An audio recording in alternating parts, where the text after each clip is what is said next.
Muy agradecido a los compañeros y compañeras de Flor de Seibo por permitirme o por darme la oportunidad de realizar unas breves reflexiones sobre el peronismo y las redes sociales. Tema muy interesante, les agradezco porque me indujo a reflexionar. Especialmente quiero agradecerle a Mario Eduardo Kennedy y a Eve Kelly por su invitación y por la posibilidad de seguir participando en este colectivo. Peronismo y redes. Antes de empezar con la cuestión del peronismo, voy a recoger una frase atribuida a Marshall McLuhan, que fue uno de los grandes teóricos de la comunicación, y quien sostenía que cada nueva tecnología crea un nuevo ambiente humano. Bueno, McLuhan en realidad quería sostener o ratificar, en cierto sentido, con esta frase, que todo avance tecnológico sustancial, en especial los que se producen en los medios de comunicación, presuponen la alteración o la posibilidad de alterar costumbres, pareceres, creencias. Y en ese sentido, el autor de El medio es el mensaje, atribuye, digamos, a los medios de comunicación una importancia vital en las sociedades modernas. Pero, ¿qué pasó durante el primer peronismo con la cuestión de la información? Yo quiero hacer una breve referencia porque en las etapas previas al surgimiento del primer peronismo, protoperonismo, paleoperonismo, como se suele definir o como solemos definir a esa época, hubo un verdadero debate y discusión sobre los medios, en especial a partir del surgimiento de lo que se conocen como agencias internacionales. Es decir, un fenómeno sobre todo de posguerra, en el marco de la Guerra Fría, la competencia entre dos paradigmas con pretensiones hegemónicas y el surgimiento, obviamente, de las agencias de noticias, de las cuales se alimentaban inclusive y se alimentarán posteriormente los medios nacionales. Ese debate que se da en el peronismo luego se va a materializar, como siempre, en una serie de acciones. Entre ellas, quizás una muy importante, que fue la creación de Telam, la actual agencia de noticias. Telam es creada durante el primer peronismo para, de alguna manera, mediar o tener una visión o una mirada local de la información, de las noticias, y un modo y una forma de transmitir y de competir con las otras agencias de noticias. Eso se hizo a través de una concepción del Estado obviamente promotor. El Estado también promotor indujo a ciertas organizaciones sindicales a construir o en todo caso se le asignaron medios de comunicación sabiendo que, digamos, parte del sistema, digamos, de confrontaciones de la Guerra Fría se iba a producir a través de los medios masivos de comunicación. En ese momento, al principio, la radio y los periódicos alimentados por estas agencias, y luego ya con el surgimiento de la televisión. Pero estas estrategias, dos las nombro, apuntaban a resguardar cierta soberanía informativa en momentos además donde empezaba a plantearse teórica y prácticamente la cuestión de la concentración mediática. Es decir, que así como el capital, digamos, existía una tendencia en el capitalismo hacia la concentración, bueno, el capitalismo o el régimen o el sistema capitalista, o la lógica o la razón capitalista incorporada al conjunto de los medios, tenía que conducir necesariamente a la concentración mediática, hoy multimediática. O sea que el diagnóstico era bastante certero. Y además hay que recordar que la organización como fenómeno se encuentra dentro de las cúspides del pensamiento y de la acción justicialista. Digamos, varios, sobre todo los primeros discursos, Perón habla de la desorganización, es decir, como una de las razones por las cuales la Argentina no podía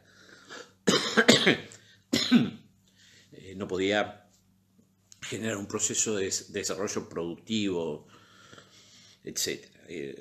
Uno de los elementos es la organización humana, a partir de a la que Perón y el peronismo le asignaban la capacidad de superar las inclemencias temporales o coyunturales. Por eso la organización vence al tiempo, surge de ahí. Y de hecho, la primera gran acción que realiza Perón en el marco de la organización es justamente la de la fuerza de trabajo, que es toda la labor que realiza desde la Secretaría de Dirección Nacional de Trabajo, después Secretaría de Trabajo y Previsión, donde a partir de unas acciones diversas de promoción va a intentar organizar la fuerza de trabajo, ya que para que el peronismo el trabajo era el generador de capital. Por lo tanto, Perón asumirá su primer, etapa de gobierno con la fuerza de trabajo organizada, a partir de una labor extraordinaria que realizan el Mercante, Borlenghi, Bramuglia, junto a un equipo. Es decir, siempre que hablamos del primer peronismo hablamos no de un ser sobrenatural, sino de un conjunto de argentinas y argentinas que se propusieron construir un modelo, un proyecto de país, justo, libre y soberano. Vamos a ponerle las banderas que se autoasignó el peronismo en sus orígenes. Así como las agencias de noticias fueron de alguna manera un elemento destacado, en todo aquel proceso y en las tensiones que se dieron a partir de las informaciones, obviamente teñidas o sesgadas de las agencias, las redes sociales, llegaron, en la actualidad y los años anteriores, surgieron y vinieron para quedarse. Bajo ningún concepto puede aceptarse que se trata de un fenómeno temporal. No existe ningún atisbo que indique que la cuestión de las redes es una cuestión de coyuntura. Es más, lo que se augura es mayor presencia de las redes sociales en la vida cotidiana de cada uno de nosotras y de nosotros, y además con elementos mucho más complejos incorporadas a ellas. Con lo cual, la primera, conclusión es que las redes forman parte ya de una realidad, ¿no? Y que no constituyen un fenómeno acotado en el tiempo. Esto es importante. Y además que los teléfonos celulares se han constituido en verdaderos medios masivos de comunicación. Ya que cada uno de estos aparatitos, además de permitir comunicarnos, tiene la capacidad de contener plataformas de contenidos, y cada uno de nosotros diariamente volcamos y recibimos información a partir de estos elementos componentes tecnológicos, ya sea en forma oral, escrita o en forma multimediática. Hoy ya se habla de multimedios, de múltiples herramientas. En segundo lugar, así como las redes vinieron para quedarse, advertimos que si bien estos medios complementan la vida, no son la vida misma. Es decir, complementan un aspecto, o deberían complementar un aspecto de nuestra vida, pero de ninguna manera considerarlos como parte de la vida misma, como una traslación de la vida real a la vida virtual, y menos aún esta idea que a veces es expresada por algunos autores de una suerte de disociación entre lo que es la ciudadanía clásica, es decir, la integración a una comunidad, y una ciudadanía virtual. No me gusta mucho la palabra ciudadanía, pero no sirve para entendernos, es decir, y para comunicarnos. Es decir, habría una ciudadanía de tipo virtual, un aspecto de mi persona casi institucionalizado dentro de las redes, virtualmente, y una real. Nosotros estamos convencidos que, digamos, la persona humana constituye una unidad inescindible y por lo tanto no existe esa doble ese doble carácter que denuncian o que analizan algunos autores. Ahora bien, partiendo de estas dos premisas fundamentales, cabe preguntarse cómo nos relacionamos nosotros con las redes, ¿no? Tanto como personas además que de alguna manera tenemos o pregonamos o practicamos cierta adhesión a un conjunto de ideas. Bueno, como cualquier persona, digamos, nos incorporamos a una red determinada, puede ser Facebook, puede ser Instagram, pueden ser otras redes, puede ser Twitter, e intentamos, a partir de la información que nosotros volcamos en nuestros muros, tratamos de construir una imagen proyectándonos en forma parcial. Es decir, cierta información, no toda, la volcamos a esos muros y eso va construyendo, digamos, una especie de subjetividad virtual bajo la premisa de cómo me gustaría a mí que los demás me vean. Por lo tanto, digamos, hay una aspiración, en cierto sentido, explícita o implícita, que tiene que ver con los objetivos que inicialmente podríamos tener al momento de relacionarnos con una red social. Es la construcción de ese denominado perfil, esa subjetividad mediática, digamos, materializada en un perfil, lo vamos construyendo paulatinamente a partir, en principio, de la selección de los posibles receptores de la información que yo voy a volcar en la red. Por eso, al principio, generalmente uno, cuando construye un muro, va buscando, o una página, va buscando primero las relaciones más cercanas, amigos, etcétera, etcétera. Pero inmediatamente empiezan a aparecer recomendaciones de otras personas para que se incorporen en este muro que nos ofrece la misma red. La misma red nos dice, bueno, usted es amigo de Pérez, pero López es amigo de Pérez, es muy amigo de Pérez, entonces usted acéptelo a López y entonces, porque es amigo, ¿no? Es una serie de construcción inicial básicamente, que se da básicamente de esta forma.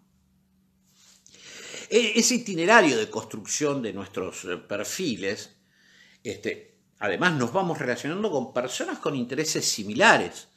Es muy común que si uno digamos, vuelca información vinculada a ciertos gustos, ciertas orientaciones, aparecen como recomendaciones que van formando un ámbito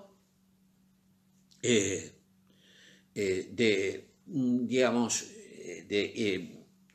en principio, intereses similares. Pero observamos que además, a medida que uno va construyendo sus muros, aparecen, digamos, como una especie de selector automático que nos va formulando recomendaciones, proponiendo la integración de otras personas y otros grupos. Entonces, a partir de un impulso inicial, aparece, digamos, la red ofreciéndonos ampliar los límites de esa construcción inicial.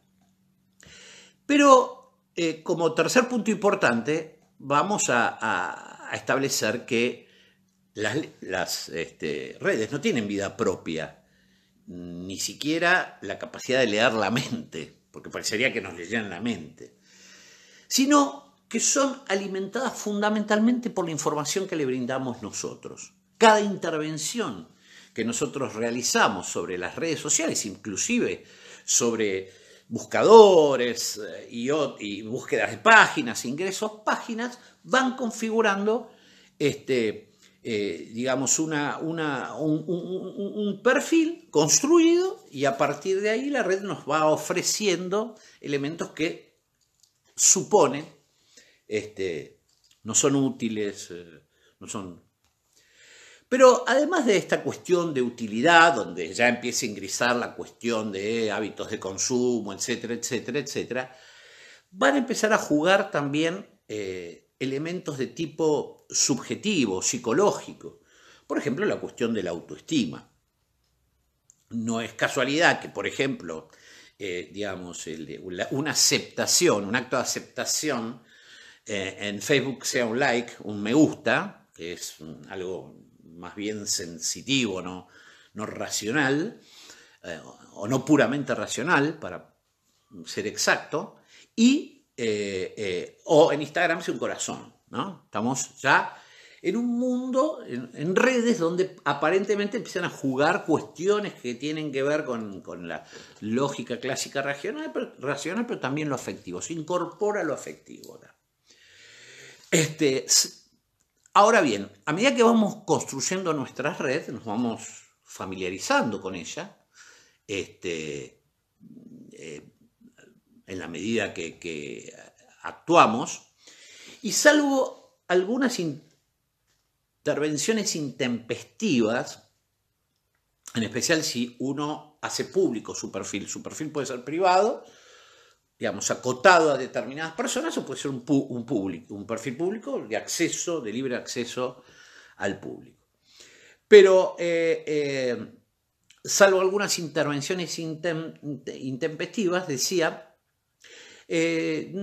nos sentimos ciertamente protegidos y acobijados por nuestros perfiles. Es decir, vamos construyendo una especie de burbuja, como dicen, de confort, donde, en cierto sentido, las opiniones son similares, hay coincidencias, etcétera, etcétera, etcétera. Pero lo importante que las redes no forman comunidad, ya que en realidad difuminan los lazos de proximidad que son constituyentes a la comunidad. El primer peronismo, digamos, en la comunidad organizada, digamos, se propone un paradigma civilizacional donde los seres humanos somos parte de una comunidad, ¿no? Y esa comunidad, digamos, se rige inicialmente por lo que se llaman lazos de proximidad.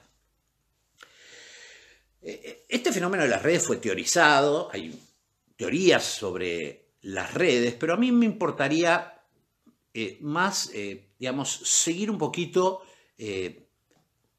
reflexionando sobre la relación cotidiana, más que teórica, con las redes. En primer lugar, uno tiene que aceptar plenamente que no rigen en las redes ni en Internet motivaciones de tipo filantrópica y aséptica.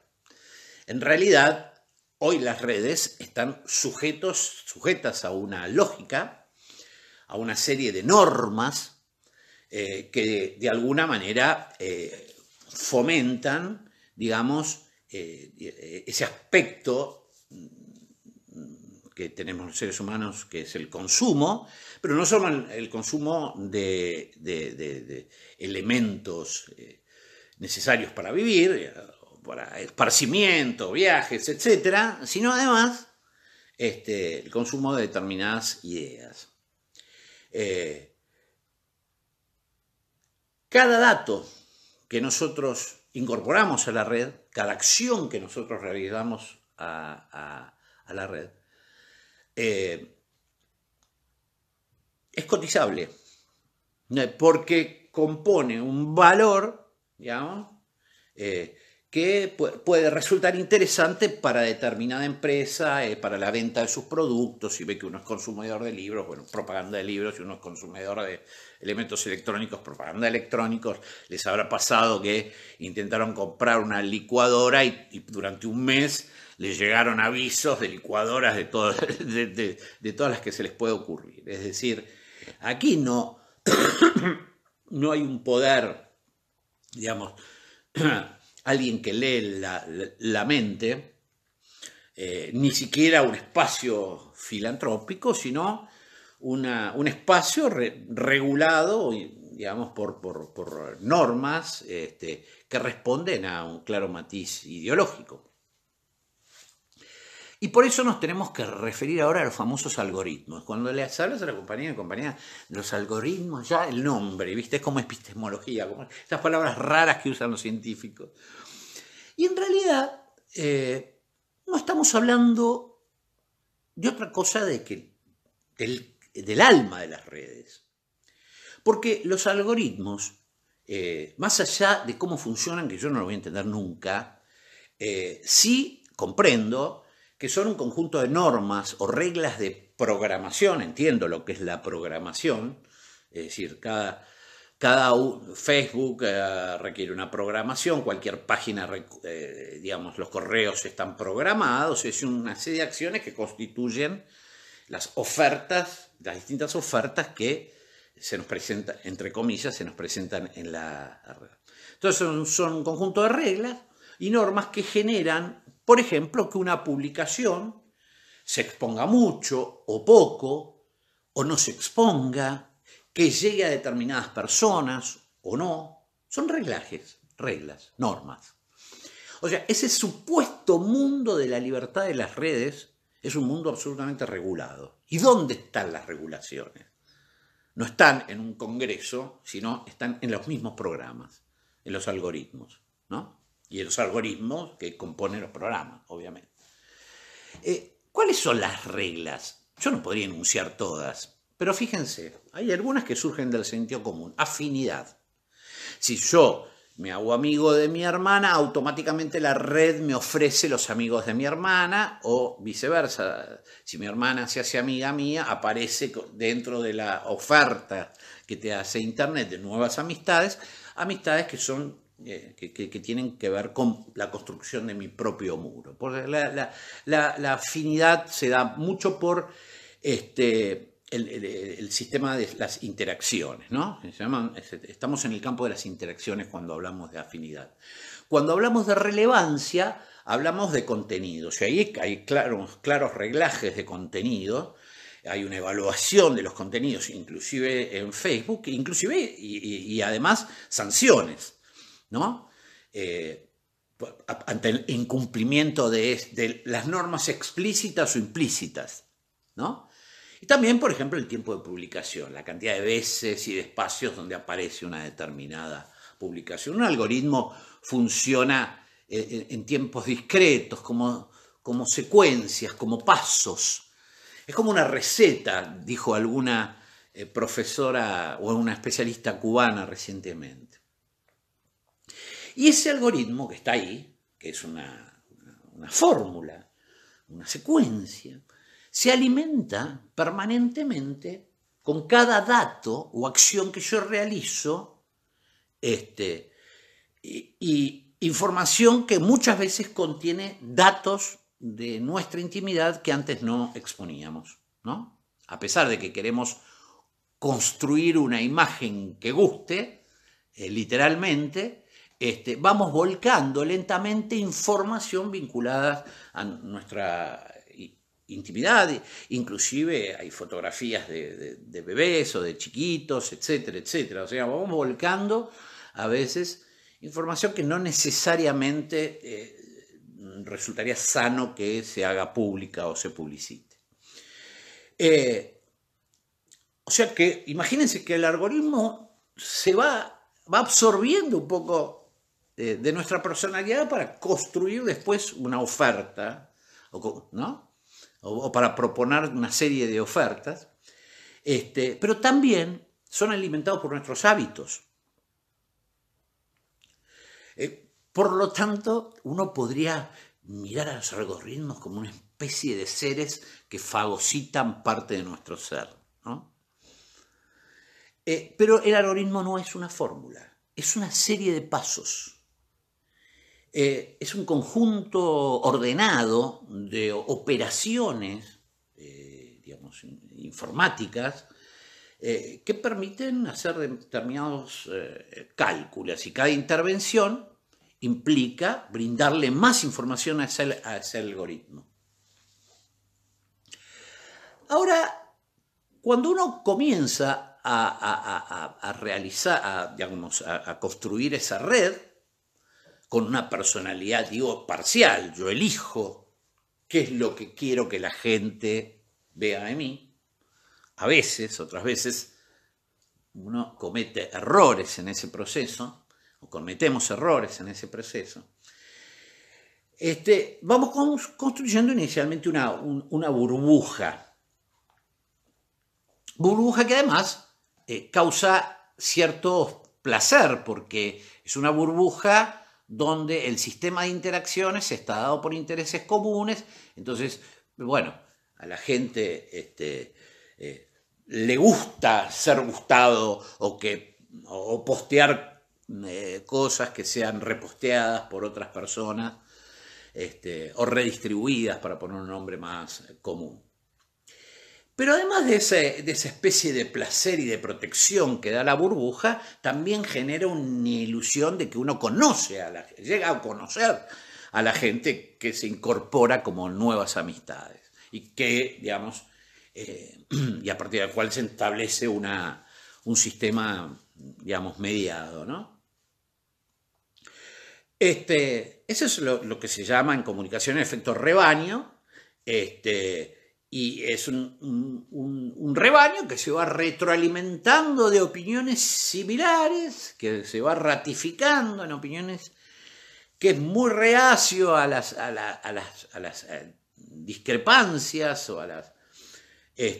y además, a partir de un proceso que se sobrecarga de la información, se genera mucha desinformación, ¿no? Porque justamente las redes permiten, entre otras cosas, lo que hoy conocemos, las fake news o la acción de grupos pagos que realizan intervenciones sobre las redes, intervenciones que además pueden ser dirigidas a grupos segmentados de personas, porque también eso la red te lo permite, dirigirte a personas de determinada edad, de determinada procedencia, de determinada región, etc.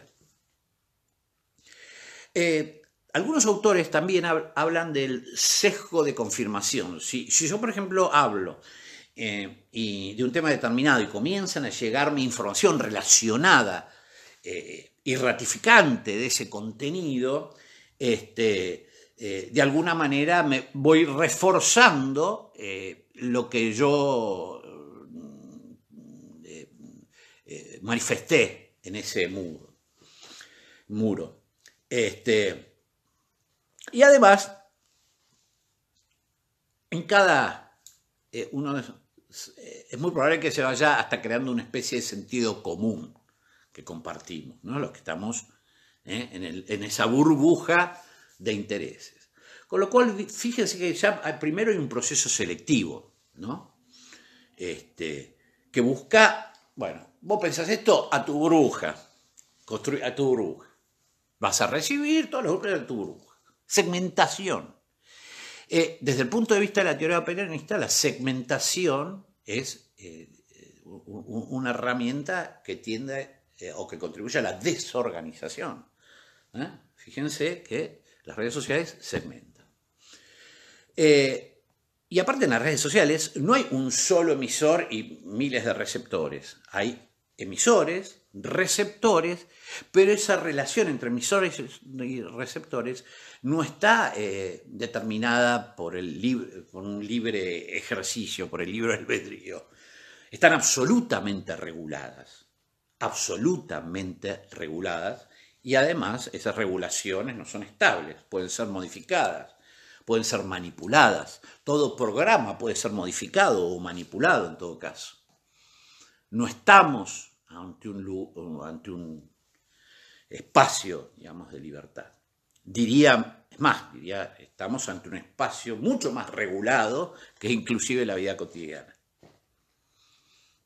Aunque nos dé la impresión de que estamos gozando de ciertos espacios de libertad.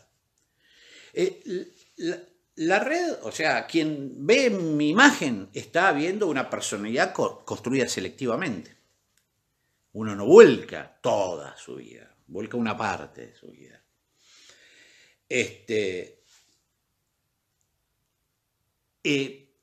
Y aunque esa subjetividad sea parcial,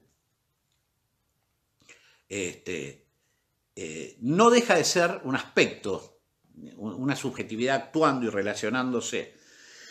Con lo cual, con un adecuado manejo de los algoritmos, yo puedo, digamos, inducir a una persona que ha construido una subjetividad a modificarla, no solamente a modificar ese aspecto de la subjetividad, sino además hábitos, pensamientos, etcétera, ¿no? Con el fin de ir acoplándonos amigablemente, digamos, al sentido a partir del cual se va direccionando. O sea, uno puede, digamos, abrir un muro contrahegemónico, pero las filtraciones de la hegemonía son permanentes. O de lo hegemónico, si queremos llamarlo así, o de las hegemonías, o de las tentativas hegemónicas. Vimos que los algoritmos trabajan sobre resortes de tipo emotivo.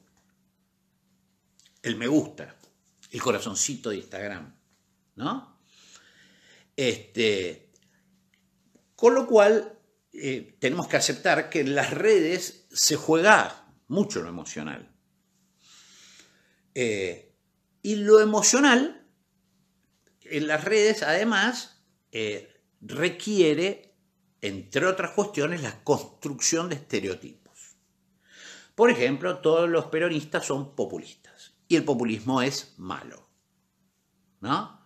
Por lo tanto, la asignación de carácter populista te convierte, digamos, en una persona obtusa, antigua, etcétera, perteneciente al pasado. O sea, hay una especie de menoscabo en un ámbito, además, como las redes, que es agreste, digamos. Así como hay opiniones y fotos y cuestiones placenteras, también hay agresiones y ataques, hay linchamientos mediáticos, hay acoso mediático, es decir, una serie de figuras que requerirán, digamos, una serie de modificaciones normativas porque, digamos, los sujetos somos muy vulnerables a ese tipo de ataques. Pero trabaja sobre resortes emotivos y apela a los estereotipos para, digamos, fomentar esa emotividad, si querés llamarlo así. Pensemos que cada vez que exponemos una opinión en nuestro muro o ponemos una foto, llega con suerte al 5% de los potenciales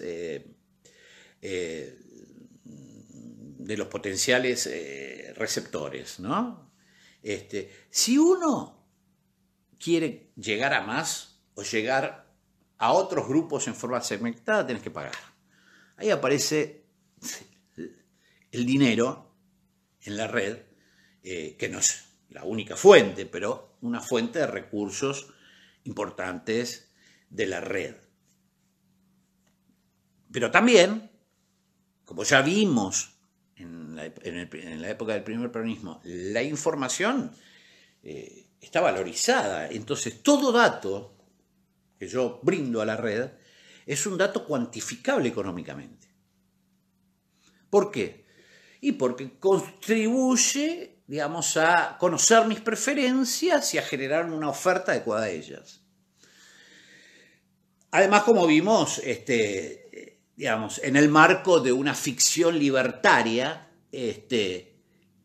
que propone alejarse muchas veces de la institucionalidad, aparecen muchas apelaciones y críticas hacia las institucionalidades en general, pero sobre todo a lo político, ¿no? Pero no hay libertad, porque hay algoritmos que regulan esas acciones. Entonces, quien habla de redes y habla de libertad está hablando de dos cosas absolutamente incompatibles. Si la libertad es sinónimo de no interferencia, no intervención, yo creo que no hay nada más interferido que las redes, a través de las normativas de los algoritmos, pero a través de la acción de los grupos de poder, a través del Estado, a través de los servicios de inteligencia. Es decir, hay una serie de actores, se les dice ahora, otra palabra que no me gusta, o actrices, que intervienen en la red con mayor o menor sutileza, con lo cual estamos hablando de un campo donde no solamente se da un sistema de relaciones entre las personas.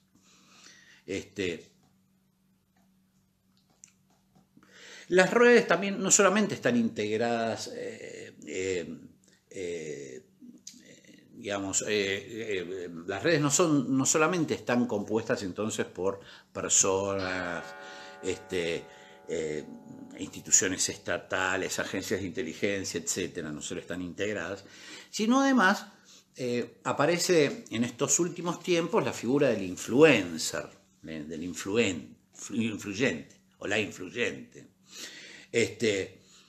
que es impuesta en base a la promoción. ¿Cómo surge un influencer? Puede surgir espontáneamente una persona con determinadas inquietudes que resulta ser, digamos, funcional a determinado campo, a determinado conjunto de ideas y, bueno, esa persona empieza a recibir ofertas de promoción, ¿no?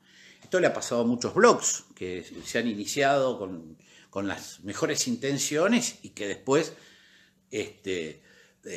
terminaron prisioneros de la lógica, digamos, de una lógica económica que terminó desvirtuando aquellos, digamos, intenciones originarias. Y ojo que esto es muy común, y estos influencers que aparecen como líderes naturales en realidad son, digamos, impulsados clara y selectivamente, ¿no? Hay una política comunicacional dedicada a potenciar la actividad de ciertos y a promocionar la actividad de ciertos influencers. Y además estamos en un campo donde, digamos, existe un consumo de tipo comercial y un consumo además de ideas. pero la idea como producto. No la idea como elemento de producción de la creatividad, ¿no? Sino como un producto. Y ahí se da un campo de batalla.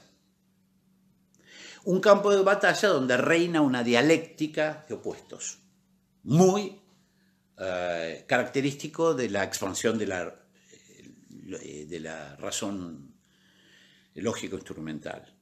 Es una dialéctica de opuestos donde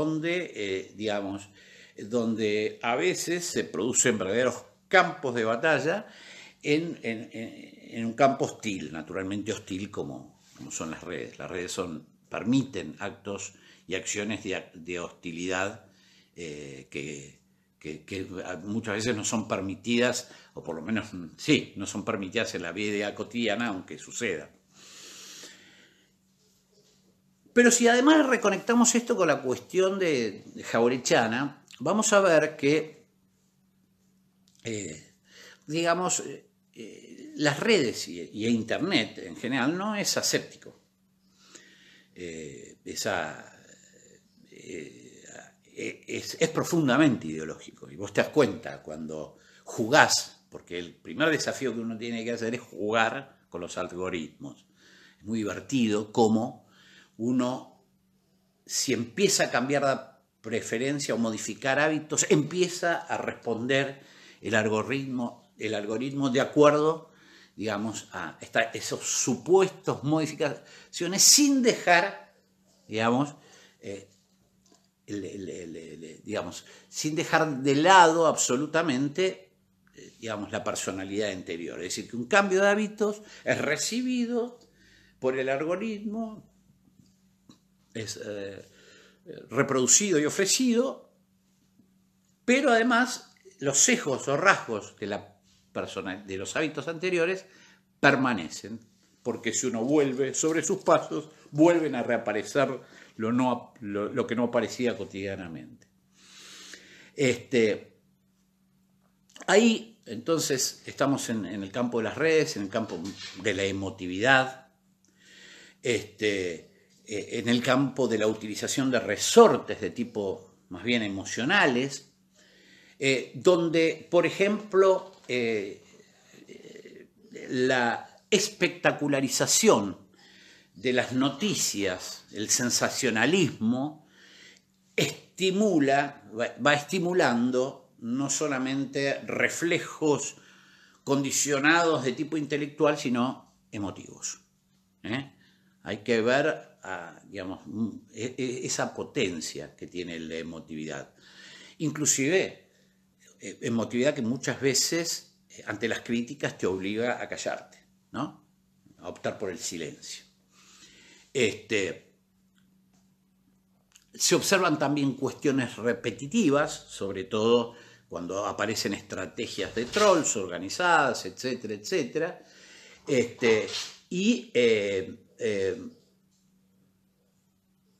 Esa repetición, en cierto sentido, tendería o intentaría tender, hacia una naturalización de ciertas cuestiones, a la creación de un sentido común. Eso aparece muy, muy claramente, es muy, muy detectable,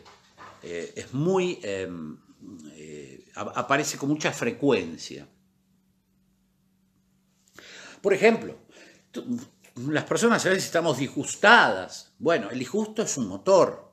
En la bronca es un motor en la red. Y yo estoy disgustado y voy generando elementos de disgusto, y a partir de ahí voy apelando, a la cuestión emotiva, y en ese sentido, van surgiendo otros valores, otras verdades aparentes que surgen con espontaneidad, pero que están preestablecidas, dentro de las estrategias de construcción de la red. Lo que debemos hacer nosotros es enfrentarnos con el algoritmo, con los algoritmos. Es mirarlos, es observarlos, es darnos cuenta que la acción política no puede de ninguna manera centralizarse en la militancia mediática. Me parece absurdo. Porque estamos hablando de subjetividades creadas, porque estamos hablando de cuestiones que lamentablemente, y de herramientas y de tecnología que, digamos, no manejamos nosotros, con lo cual todo lo que no manejamos nosotros lo maneja otros u otras, ¿no? Estamos ante multiplataformas que están financiadas. Bueno, hay que cuestionarse por qué se financia. Y estamos ante noticias falsas, que nos obligan a confirmar o a ratificar. Por eso cada vez que nosotros recibimos una noticia en Facebook o en una red social, la tenemos que chequear, porque la única forma de contrastar si algo que aparece en la red es real es contrastarlo con la realidad. Y esa labor de contrastación requiere tiempo y además requiere, digamos, un esquema de defensas que no todas las personas tienen la posibilidad de acceder. Aparece también la idea de un periodismo independiente sobredimensionado, del periodismo profesional.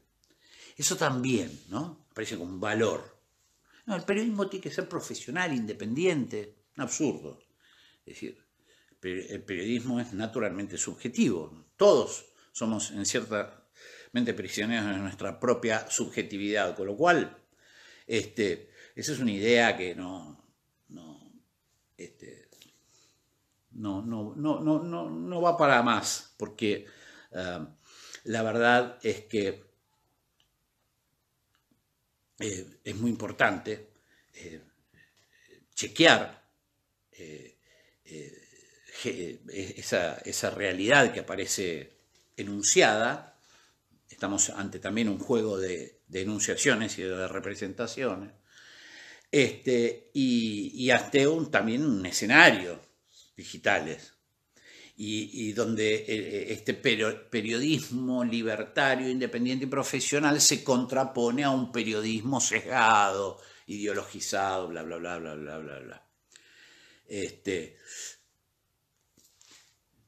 Obviamente que uno podría decir que el surgimiento de las redes sociales es una experiencia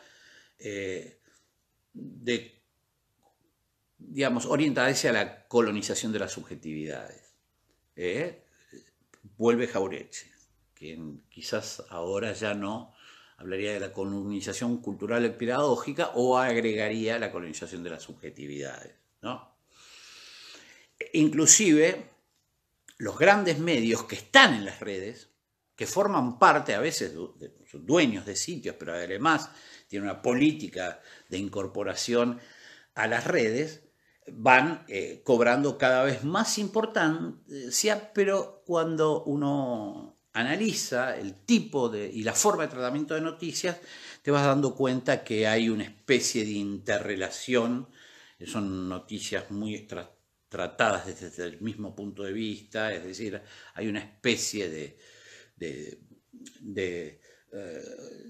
digamos, estrategia de articulación, que es básicamente el puntapié inicial para la concentración, ¿no?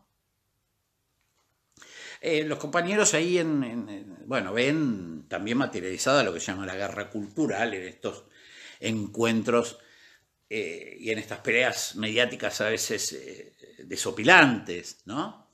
Si uno me preguntara el clima que va generando un poco las redes, es como ese programa, o como era un programa de televisión Intratables, donde todo el mundo habla, todo el mundo emite, nadie recibe, ¿no? Pero el que emite cree que está haciendo, ¿no? Me parece que uno lo podría comparar, si quieren, porque realmente es un ambiente hostil. Respecto a los influencers, hay que diferenciarlos de ciertos, si quieren, liderazgos. En el peronismo la palabra liderazgo no tiene significado, sí la palabra conducción, pero para que nos entendamos, surgen ciertos liderazgos que a veces surgen de la realidad y luego optan por la mediatización y terminan siendo, digamos, mediatizados, es decir, neutralizados. La mediatización extrema neutraliza, digamos, si quieren llamarlo así, el liderazgo real, el que se da por proximidad, el que nos caracteriza por una pertenencia a una especie que se constituye a partir de relaciones de proximidad. Además, muchas veces hay necesidad de financiamiento, hay ofertas que uno no puede rechazar. Yo conozco muchos blogueros que empezaron, digamos, cosas muy interesantes, muy críticas y terminaron, obviamente, siendo financiados por algún tipo de organización que nada tenía que ver, o quizás nada tenía que ver con las aspiraciones iniciales de esos blogs.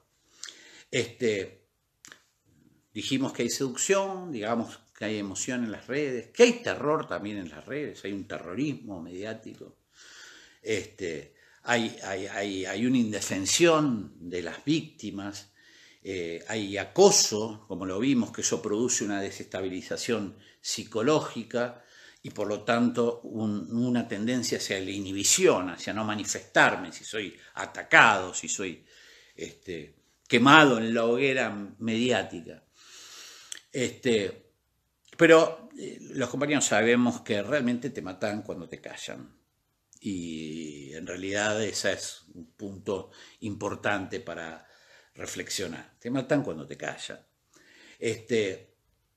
Ya no estamos entonces ante los medios clásicos, ante las teorías inclusive clásicas de la comunicación, estamos ya en teorías complejas de la comunicación. Y es muy importante que en esta batalla que realmente tenemos que dar a aquellos que aquellos comunidades, países, estados que no están en las vanguardias tecnológicas y por lo tanto no son constructores o diseñadores de algoritmos orientados a conquistar las subjetividades, nos queda la inteligencia para tratar de coexistir con esta realidad que debe ser analizada. Las redes se van a quedar, nosotros nos vamos a seguir relacionando, vamos a tratar de sacarle utilidad, alguna utilidad a las redes, que son muchas e interesantes, porque también son espacios que nos permiten vincularnos, ¿no?, con compañeros y compañeras de otras latitudes. Pero tenemos que, esta es una verdadera batalla por la inteligencia, más que una batalla cultural, es una batalla para evitar la conquista de la subjetividad. ¿Cómo se realiza esto? ¿Qué deberíamos hacer? Miren, es muy fácil, o por lo menos para quienes digamos, sostenemos la vigencia aún de ciertos principios, acá prima de nuevo la organización vence al tiempo. A esta cuestión que aparece como anárquica, este sistema de redes que aparece como anárquico y libertario, está perfectamente organizado. A una organización hay que ponerle otra organización. Por lo tanto, nosotros, desde el punto de vista político, tenemos que estar organizados en el sentido no solamente de la proximidad y de la unión, sino además conscientes de cómo funcionan estos sistemas para evitar ser manipulados y para advertir a otros u otras que pueden ser manipulados. En segundo lugar, acá tiene que empezar ya inmediatamente un cambio de plan de estudios donde los chicos empiecen a conocer desde muy chiquitos cómo funcionan estas redes, cómo son financiadas, qué es la net, es decir, no solamente la historia de las redes, sino el funcionamiento, porque no es muy difícil. O sea, no es muy difícil explicar cómo funciona un algoritmo. Yo no podría programarlo, no podría construirlo, porque no tengo las herramientas ni teóricas ni prácticas. No lo sé, pero sé cómo funciona. Y aparte uno puede jugar y puede descubrir por uno mismo ese juego, ¿no? Entonces, la cuestión claramente educativa aparece como un punto fundamental. Y tercer punto, la tecnología.